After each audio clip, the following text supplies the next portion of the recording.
नमस्ते दोस्तों, मेरा नाम है हिमांशु सिंह राणा और मैं हूँ उत्तराखंड के एक छोटे से गाँव गडगू से, जो कि केदारनाथ टेम्पल के थोड़ा पास में ही पड़ता है, जो केदारनाथ से 47-48 किलोमीटर की दूरी पर मेरा गाँव है। मैं रहता हूँ श्रीनगर गढ़वाल में, यहाँ मैं अपने कॉलेज की पढ़ाई करता हूँ। मैं पॉलिटेक्निक के फर्स्ट ईयर में हूँ, अभी मैंने सेकंड सेम के एग्ज़ाम दिए हैं, अभी लास्ट 1 तारीख को मेरा लास्ट पेपर है। तो उसके बाद मैं केदारनाथ जाने वाला हूँ और आप सबको दिखाऊँगा केदारनाथ जाके कि किस प्रकार से लोग केदारनाथ में रहते हैं, किस प्रकार से वहाँ के लोगों का जीवन रहता है, किस प्रकार से वहाँ के लोगों का खान-पान रहता है। आप लोग क्या होता है कि एक दिन के लिए कोई भी घूमने चले जाते हैं और उतने में जज कर लेते हैं लोगों को कि ये महँगा है या घोड़ों पे अत्याचार कर रहा है या ऐसी ही बहुत सारी धारणाएँ सोशल मीडिया पर वायरल रहती हैं कि लोग यहाँ के लोग मतलब बहुत लूट इधर है, कुछ इस प्रकार से बताते हैं लोग कि बहुत लूटते हैं यहाँ के लोग। तो मैं वहाँ जाके आपको बताऊँगा कि वहाँ के लोग जो प्रॉपर वहाँ रहते हैं, मतलब हम वो क्या रहता है, मैं भी वहीं रहता हूँ, तो मैं यहाँ कॉलेज रहता हूँ, तो कभी-कभी वहाँ चले जाता हूँ मैं। जब कभी छुट्टियाँ हो जाती हैं, तो मैं केदारनाथ चले जाता हूँ, वहाँ वहाँ हमारे घोड़े रहते हैं, मेरे पापा जी केदारनाथ में रहते हैं। तो मैं आपको वहाँ से दिखाऊँगा कि किस प्रकार से वहाँ के लोग रहते हैं। आप लोग कहते हैं कि बहुत महँगाई है उधर, बहुत लोग महँगा ₹20 की पानी की बोतल ₹50-50 में बेचते हैं, घोड़ों पे बहुत सारा अत्याचार करते हैं, घोड़ों पे नहीं बैठना चाहिए। तो मैं आपको बताऊँगा कि क्यों मतलब ऐसा होता है केदारनाथ में। मैं आपको पूरे 1 महीने तक मैं वहाँ रहने वाला हूँ, तो 1 महीने तक मैं आपको डेली अपडेट देता रहूँगी कि केदारनाथ में किस प्रकार का वेदर है, किस प्रकार का वहाँ का मौसम है, कैसे वहाँ के लोग रह रहे हैं, कैसे वहाँ के जो भी चीज़ें हैं वहाँ पे घटित होंगी, मैं आपको सारी चीज़ें अपडेट देता रहूँगा। तो उससे पहले मैं आपको बता दूँ, मैं हूँ उत्तराखंड के छोटे से गाँव गडगू से। गडगू रुद्रप्रयाग जिले के ऊखीमठ ब्लॉक के अंदर में आता है। तो केदारनाथ से 40 से 50 किलोमीटर की बीच की दूरी के बाद मेरा गाँव आता है। तो मैं आपको बताऊँगा कि अपने गाँव के बारे में बताऊँगा, पहाड़ों में कहाँ-कहाँ लोग तुंगनाथ हो गया, मधमेश्वर हो गया, आपको सारी जगहों की सारी अपडेट देता रहूँगा। और ये अपडेट पाने के लिए आपको मेरे चैनल से जुड़ना होगा। ये मेरी फर्स्ट वीडियो मेरे चैनल पे है, मैं आपको बताना चाहता हूँ कि मैं किस प्रकार की वीडियो अपने चैनल पे डालने वाला हूँ। अभी मेरे पास माइक भी नहीं है, ये लीड से मैं वॉइस थोड़ा जिससे अच्छी हो या तक अच्छी वॉइस पहुँचे, तो इसलिए मैं इस लीड का प्रयोग कर रहा हूँ। ये बस ऐसे ही पहनी है मैंने। मैं यहाँ से वॉइस रिकॉर्ड होके मेरे फ़ोन तक जाएगी और ये मेरा रेडमी 11 प्राइम करके कुछ फ़ोन है, मतलब उतना अच्छा फ़ोन नहीं है, तो लेकिन मैं कोशिश करूँगा आपको बहुत अच्छे से अच्छा दिखाऊँ, मैं आपको अच्छे से अच्छे आपके डाउट सारे क्लियर करूँ। आप मेरे को कमेंट में बताते रहना कि आप लोगों को क्या देखना है, केदारनाथ में कौन-सी चीज़ पे आपको डाउट है, कौन-सी चीज़ें ये नहीं होनी चाहिए, कौन-सी चीज़ होनी चाहिए। और लोग बोलते हैं कि केदारनाथ में घोड़ों के साथ बहुत अत्याचार होता है और दुकानदार बहुत महँगा सामान बेचते हैं या इस प्रकार से बहुत लोगों की धारणाएँ रहती है, गंदगी बहुत ज़्यादा है। तो आप लोग क्या होता है कि एक दिन जाते हैं, दूसरे दिन बाबा केदार के दर्शन करके वापस आ जाते हो, एक दिन में सारा जज कर लेते हो लोगों को। तो उतनी जल्दी मतलब जज करना अच्छी बात नहीं होती है।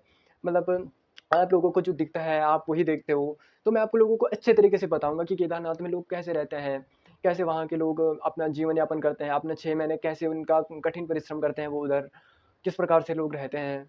तो मैं जाने वाला हूँ 1 तारीख को मेरा लास्ट पेपर होगा, मेरे सेमेस्टर का सेकंड सेम का जो लास्ट पेपर होगा वो 1 तारीख को होगा। उसके बाद मैं 4 या 5 तारीख को केदारनाथ में जाने वाला हूँ। तो उसके बाद मैं वहाँ के सारे अपडेट आप लोगों को दूँगा, सारे 1 महीने तक मैं आपको सारी अपडेट वहाँ से दूँगा कि किस प्रकार से लोग वहाँ रहते हैं, किस प्रकार से लोग वहाँ खाते हैं, किस प्रकार से लोग वहाँ अपने 6 महीने काटते हैं। तो वहाँ के लोगों का जीवन बहुत कठिन है, वो मैं आपको वहाँ सीधे लाइव दिखाऊँगा, सीधे दिखाऊँगा आपको कि कैसे लोग रहते हैं। बस एक दिन में लेकिन जज करना अच्छी बात नहीं होती कि घोड़ों पे अत्याचार करते हैं कुछ लोग, अत्याचार भी करते हैं कुछ लोग, अच्छे-बुरे लोग हर जगह होते हैं। भगवान ने ये दुनिया बनाई है तो इसमें अच्छे लोग भी दिए हैं, बुरे लोग भी दिए हैं।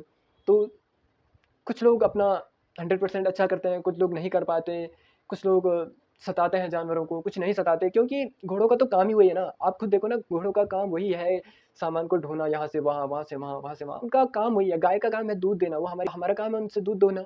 तो घोड़े का काम वही होता है कि सामान वहाँ से वहाँ तक पहुँचाना। अब सामान वहाँ से वहाँ तक पहुँचाना है तो कुछ ना कुछ तो भाड़ा तो बचेगा, तो उसका वो दुकानदार जो होता है वो लेते हैं उसका। वही लेते हैं वो जो ₹20 की पानी की बोतल 50 में होती है, तो वो बड़ी भी तो होती है, उसका भार भी तो 1 लीटर का होता है। 1 लीटर की एक पेटी ले जाने में, अगर एक पेटी में 12 बोतल भी होती होंगी, तो 12 लीटर ले जाने में थोड़ा-सा तो ₹30 वहाँ से केदारनाथ तक तो पड़ता है ना। तो जो दुकानदार है उसने अपने बाल-बच्चे भी तो पालने हैं, आप ये नहीं समझते हो। आप समझते हो ₹20 की पानी की बोतल नीचे है, ऊपर जाके बस 30 में दे दे। तो 30 में कैसे होगा भाई जी? आप देखो ना कि ऊपर जाके घोड़े का भी तो उतना ही होता है। तो फिर उसने अपना 6 महीने उधर गुज़ार रहा है, अपना टाइम दे रहा है, तो अपने बाल-बच्चे भी हर किसी ने पालना है, घर हर कोई हर किसी ने देखना है। पहाड़ों में तो लड़का 20, 21, 22, 23 साल का होता है, तो उसको खुद से देखना पड़ता है सारा कुछ। मैं खुद 20 साल का हूँ, लेकिन मेरे पापा जी ने अभी तक मेरे को पढ़ाया है, लिखाया है, बोलते हैं अभी पढ़ते जा तू। तो लेकिन मैंने देखा है कि केदारनाथ में बहुत सारी चीज़ें, बहुत सारी, जब से सोशल मीडिया पे बहुत ज़्यादा केदारनाथ के बारे में लोग उल्टा-सीधा बोलते हैं, और केदारनाथ में बस एक फ़न के लिए रह गया है, एक टूरिस्ट प्लेस सा बन गया है केदारनाथ। लोग घूमने आते हैं, कोई श्रद्धा भाव नहीं है। मैंने बहुत देखा है, आते हैं, अगर 100% कोई लोग आ रहे हैं, तो उनमें से 20% या मोस्टली 30% तक ही लोग वहाँ दर्शन के लिए, भोलेनाथ के दर्शन के लिए आते होंगे, सच्चे दिल से मानने के लिए आते हैं। बाकी 60 टू 70% लोग तो ऐसे ही होते हैं, जो मतलब बस ऐसे घूमने के लिए, अपनी रील वगैरह बनाने के लिए, आपने सोशल मीडिया के व्यूज़ के लिए ऐसे ही आते हैं लोग। तो आप नहीं मत करो, लोगों को जज मत करो बिना उनकी सच्चाई जाने, बिना ये जाने कि किस प्रकार से लोग इधर मेहनत करते हैं, उस कड़कती हुई ठंड में। किसी अगर कोई ऐसा भाई देख रहा है जो कि ठंड के मौसम में केदारनाथ गया होगा, तो वो मेरी बात को समझ रहा होगा कि वहाँ के लोग कैसे रहते होंगे 6 महीने तक उतनी ठंड में। तो मत क्या करो ऐसे जज। तो खैर, मैं आपको दिखाऊँगा ये सारा, मैं आपको लाइव दिखाऊँगा केदारनाथ जाके। मैं 1 महीने तक डेली आपको अपडेट दूँगा, डेली कोशिश करूँगा कि मैं आपको डेली अपडेट देता रहूँ, और बताऊँगा कि केदारनाथ में किस प्रकार से लोग रहते हैं। और उसके बाद भी अपने यहाँ के आस-पास की सारी जगहों के एक्सप्लोर करके आपको दिखाऊँगा कि कैसे-कैसे पहाड़ों में कैसी-कैसी अच्छी-अच्छी जगह हैं। कुछ फ़ेमस जगहों को तो सभी जानते हैं, लेकिन मैं ऐसी-ऐसी जगह दिखाऊँगा आप लोगों को उत्तराखंड में, जहाँ के बारे में लोग बहुत कम जानते होंगे। बहुत कम लोगों ने वो चीज़ें विज़िट की होंगी। तो मैं वो सारी चीज़ें आपको दिखाऊँगा। और अभी के लिए बस इतना ही। बस ये मेरा ऐसा वीडियो था कि इस चैनल पे मैं आपको ये सब दिखाने वाला हूँ, तो आप अगर आपको ये सारी चीज़ें देखनी है, तो मेरे साथ जुड़ जाइए।